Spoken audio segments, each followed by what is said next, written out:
Lalagyan natin ng konting tubig para tapos papakuluan natin mga idol.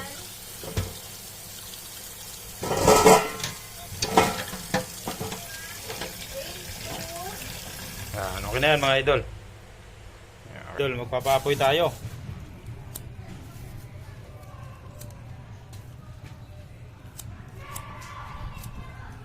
Yan mga idol. Mahangin, mahangin. Idol, yan na. Nagpapaapoy tayo mga idol. Yan. Dito namin sasalang. Kasi mainit sa gasol idol, mainit sa loob ng bahay. Napakainit. Ayan, hintayin na lang natin yan idol bumaga. Nagbaga na yun.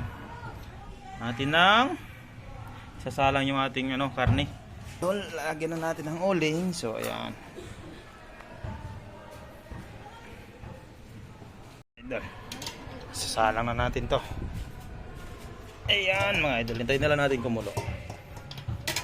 Dahil yan mga idol. Ayan. Sige natin dinakdakan yan mamaya. Pampulutan mga idol. Alright.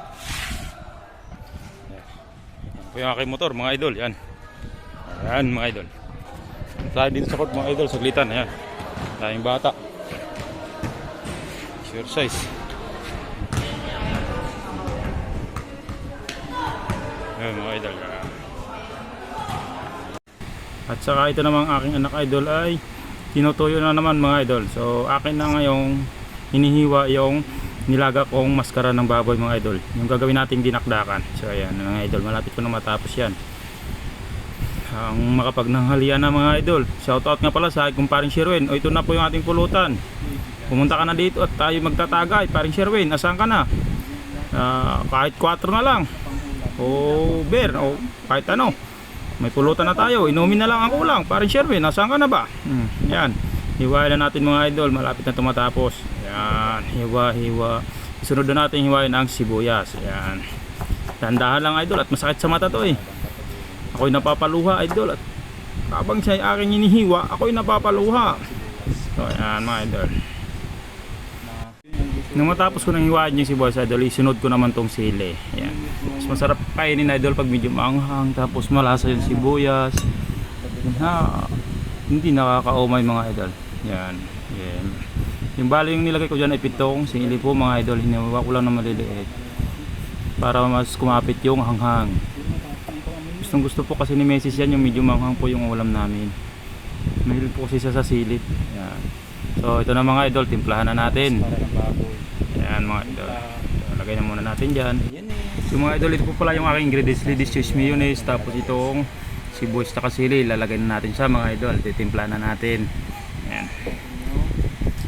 Ang aking pangpalasa po mga idol dyan, ang nilalagay ko po ay paminta. Hindi na po ako naglalagay ng bitchin o kaya magic sarap mga idol. Ayaw po kasi ni Mrs. ng ganun. Gusto na po yung medyo natural lang na pagkain mga idol. Ayan.